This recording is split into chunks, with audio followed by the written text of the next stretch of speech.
Hi folks, how you doing?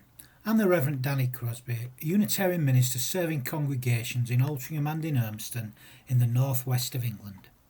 I hope you're finding the love and that you're witnessing the blessings in life in these difficult times. It's hard, I know, my friends, but we're all in this one together. I'm offering these devotions as my little bit of hope, doing what I can, playing my role, being a part of the solution. These devotions are offered as a balm for the heart, the mind, the spirit and the soul. The title for today's devotion is Gratitude, a gift of the night. So I invite us to still ourselves together now in silence. Let's invite a loving presence to be here amongst us and to awaken from deep, deep within us.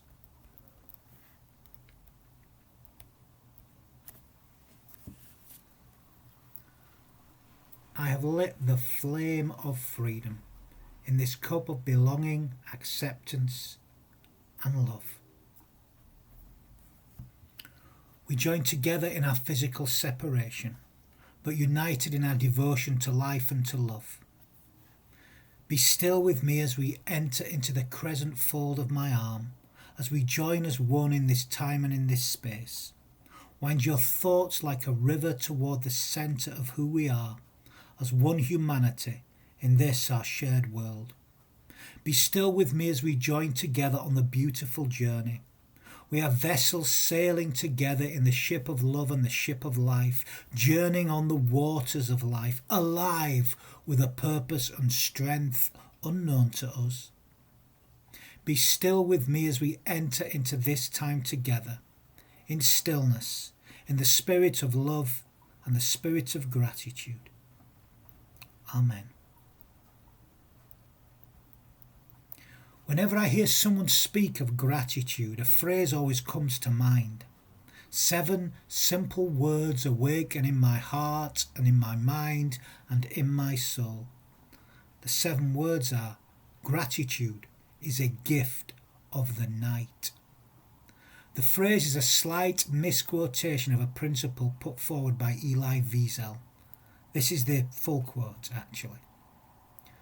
No one is as capable of gratitude as one who has emerged from the kingdom of night. We know that every moment is a moment of grace, every hour an offering. Not to share them would mean to betray them.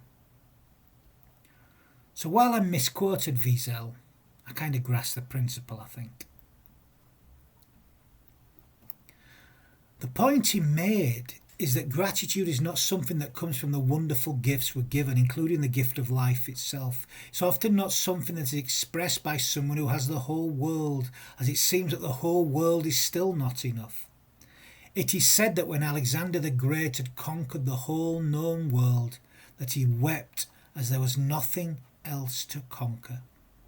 He had the world and the world was not enough. It is said he died soon afterwards.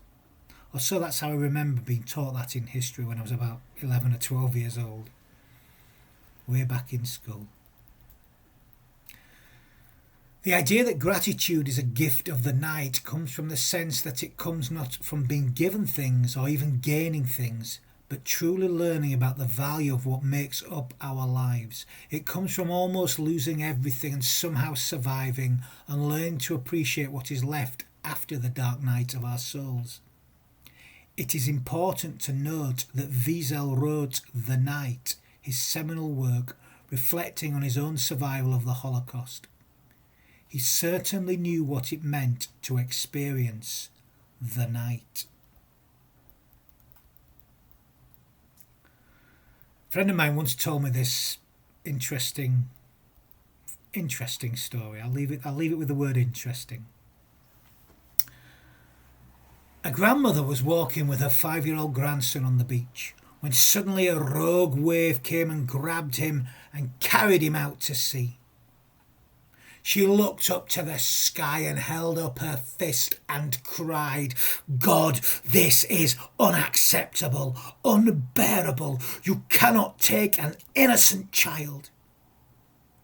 And just as the words came out of her mouth, another rogue wave came and deposited the child, smiling, back at her feet. She then picked up the child in her arms and looked up to the sky and said, this child had a hat.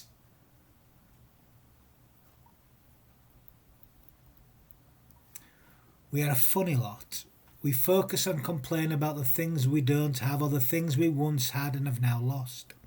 So much so that we fail to see the very fruits that we are surrounded by. We can be an ungrateful lot at times. We can be a real rate, if you like, glum lot. Many people are ungrateful. Many of us practice being ungrateful. It's almost become a religious ritual in and of itself. We moan and complain about our imperfect jobs, our imperfect bodies, our imperfect family, our imperfect relationships, our imperfect religious communities, our imperfect football teams, our imperfect life, our imperfect world, even our imperfect God who doesn't give us exactly what we want when we want it. What about the hat? This child had a hat. This joylessness can become habitual and all-consuming, so that pretty soon life can look pretty bleak and empty. Is it any wonder that depression, mental illness and addiction are on the increase? If this is the view that we have of the world in which we live, we can be a right glum lot. Now, the problem with living an ungrateful life is that it eats away at everything that has meaning, until in the end, life has no meaning. Can you ever imagine wanting to spend time with or to be near a person who has no sense of gratitude for life as a gift itself, a precious gift? The kind of person who only sees life purely as his or her personal entitlement that must be grabbed at and clung to. What happens if we lose these things? Where are the values in our lives? And I suppose we're all experiencing some of this at the moment, as we've lost some of the things that make up our lives. Where do we find value in life? A couple of years ago I saw the film Generation Wealth by Lauren Greenfield. The film depicts our growing obsession with wealth by weaving stories shot over her 20-year career as a photojournalist. It narrates the story of a nation and wider world through sharing stories of individual lives. It begins in Los Angeles, spreading to Moscow, China, Iceland, Dubai and Europe, exploring materialism, celebrity culture and social status throughout the world. Greenfield powerfully bears witness to the global boom and bust economy that began in the 1980s and has carried on today, documenting its complicated consequences that we now live with. Something again we're really experiencing once more at this time. The film tells stories of ordinary people and families who become overwhelmed by crushing debt in the pursuit of buying a life or lifestyle for themselves and or their children. It depicts some who rose to extreme wealth and then lost it all due to the crash of 2008. It also depicts the lives of the elite, whether in Bel Air, Moscow, Monaco or China. It depicts this overwhelming desire for wealth, fame and or status at all costs. By the way, Greenfield does not spare herself or her family in her critique. For while she and her parents may not have been driven by the desire for wealth, they were driven by the desire to succeed in their careers, often at the cost of themselves and their families. It is the personal stories that make the film. They are disturbing and harrowing. It shows some of the rich youngsters driven by this search for fame in Los Angeles and the horrific consequences that followed for many of them. There is a story of a bus driver who hated her body so much she went into horrific debt to have years of plastic surgery. She ended up living in a car and her poor daughter hated herself and her own appearance so much that she ended up deforming herself and eventually taking her own life. There's the story of the businesswoman so desperately wanting a child who for most of her life was driven by this desire for success and power. A Los Angeles party organizer who dragged her poor son through the lifestyle that she enjoyed. I don't think I've ever seen a more damaged individual in my life than her son. An absolute wreck, destroyed by all that he was brought up in. There was a couple who dreamed of building the biggest house in America, who then lived in the ruin, a former child beauty pageant winner, and so many more. And there, standing in the middle of it all, is this image of Donald Trump becoming the President of the United States of America.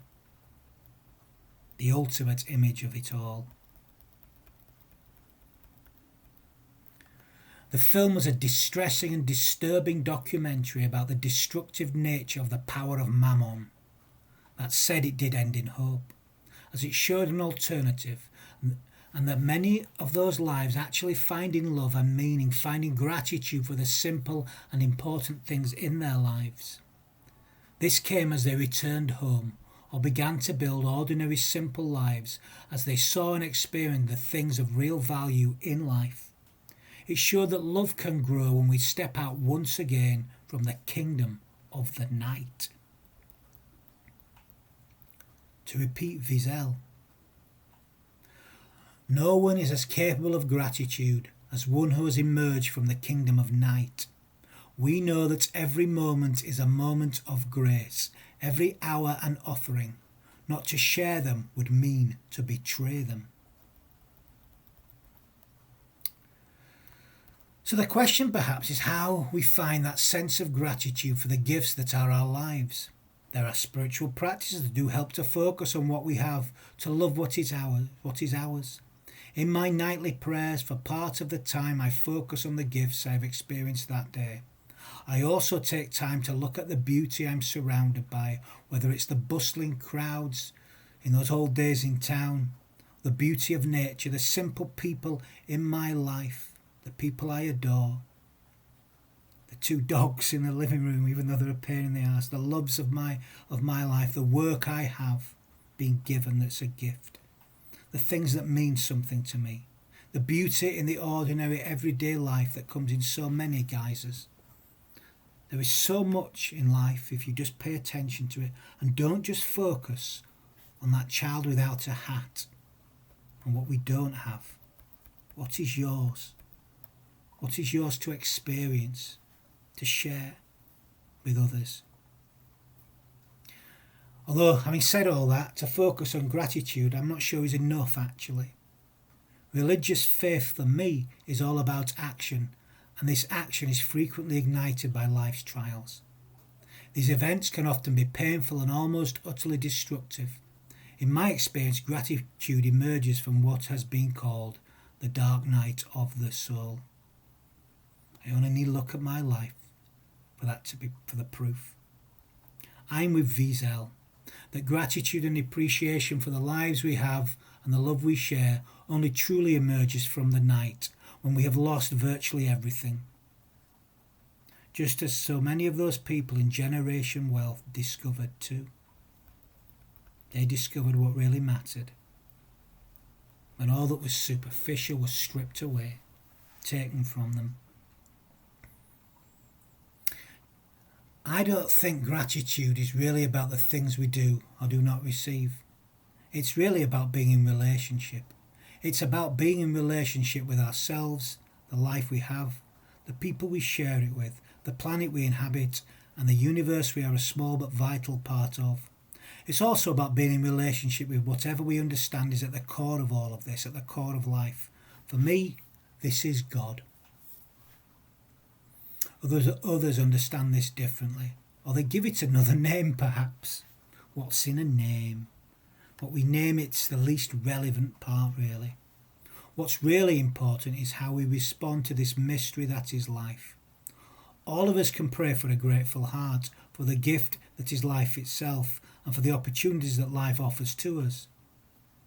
And if we fall many times, that's not the end. The truth is that no matter how far we wander, or how often we stumble, love can find us and love can bless us, if we're open enough to receive it. That said, sometimes we only really begin to appreciate the grace present in life after we have come through the kingdom of the night. Sometimes it's only then that we begin to appreciate the gifts that are present in our lives. Sometimes it's only when we know that every moment is a moment of grace, every hour is an offering. Only then do we see those words of Wiesel. Do we feel them? Do they come alive in our lives? And in so doing, we begin to learn to share them with those who we share our lives with. We offer our own life as a blessing to others to receive, and we get the gift of giving, of experiencing life. Amen. I'm going to end this little reflection with a few words of blessing. You know, we need to bless more. We can all bless. We bless by giving our whole hearts to life. So let's begin now. Let's give our whole hearts to life. I offer these words of blessing. Many days we share life together and flower and flow with all that is and was and ever shall be. Let us bless life through our thoughts, our words and our deeds, and it will bless us in return. And may the love of God go with us in all that we feel, in all that we think, in all that we say, in all that we do. Amen.